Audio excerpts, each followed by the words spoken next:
तीन दोस्त आरव, दिव्यांश और रोहित पहली बार शहर से दूर अपने कॉलेज के हॉस्टल में रहने आए। हॉस्टल पुराना था, इतना पुराना कि उसके बारे में कई तरह की डरावनी कहानियां घूमती थीं। वार्डन ने उन्हें कमरा नंबर 307 दिया। लोग कहते थे कि इस कमरे में कोई लड़की मरी थी, लेकिन तीनों हंसकर टाल देते। उन्हें क्या पता था कि वही बात उनकी जिंदगी बदल देगी। एक रात करीब 2:15 पर दिव्यांश को एहसास हुआ कि कमरे में बहुत ठंड है। पंखा बंद था, फिर भी उसकी सांसें धुंध बन रही थीं।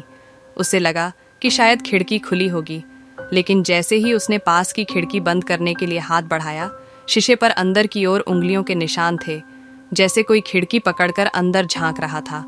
दिव्यांश डर गया, पर उसने किसी को नहीं बताया। दूसरी रात घटना तेज हो गई। रोहित सो रहा था, तभी उसे लगा कि कोई उसके बिस्तर के पास बैठा है। उसने आंखें खोलीं। आरव अंधेरे में बैठा उसे घूर रहा था, चेहरा बिल्कुल भावहीन, आंखें पूरी काली। रोहित चिल्लाया, आरव, क्या कर रहा है? आरव बिना पलक झपकाए बोला, यह कमरा अभी भी उसका है, और अगले ही पल बेहोश होकर गिर गया। सुबह उसे कुछ याद नहीं था। हॉस्टल का सच डरे हुए दोस्तों ने वार्डन से पूछा। वार्डन ने बताया, इस कमरे में पहले एक लड़की रहती थी, जो अवसाद में आकर ठीक 2:15 सुबह पर खिड़की से कूदकर मर गई। तब से कमरा बदनाम है। तीनों बदलने की बात करने वाले थे, पर आरव बोला, मुझे कमरे से कोई समस्या नहीं। उसकी आवाज़ अब भी अजीब थी। कब्जा शुरू हो चुका था। अगले कुछ दिनों में आरव बदलने लगा। कभी देर रात खुद से बातें करता, कभी मुस्कुराता और खाली जगह को देखता। पर सबसे डरावना पल तब आया जब दिव्यांश ने बाथरूम में जाकर देखा। आरव टाइल्स पर अपनी उंगलियों से लेट मी इन लिख रहा था, खून से। दिव्यांश डरकर भागा, लेकिन आरव बेखबर था, जैसे किसी और के कंट्रोल में। उस रात दिव्यांश और रोहित ने तय किया कि वो आरव को हॉस्टल से बाहर ले जाएंगे। 2 बजे उन्होंने सामान उठाया, लेकिन ठीक 2:15 पर आरव अचानक जागा और चीखा, वो आ गई है। कमरा बर्फ जैसा ठंडा हो गया। लाइट्स टिमटिमाई।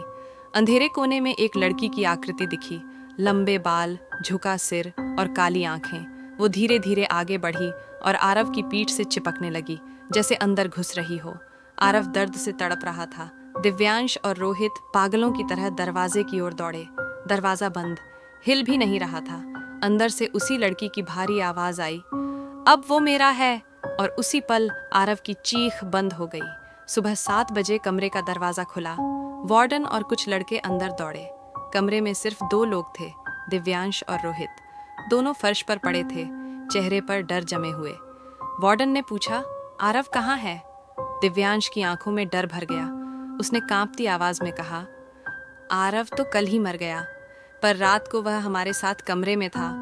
वो दोनों पागल हो चुके थे। पुलिस छानबीन में अंदर गई और दीवार पर ताज़ा लिखा मिला, ही इज माइन। आरव कभी नहीं मिला। पर 307 नंबर कमरे में हर रात 2:15 पर किसी की भारी सांसें सुनाई देती हैं और किसी के कदम बिस्तर के पास आकर रुकते हैं।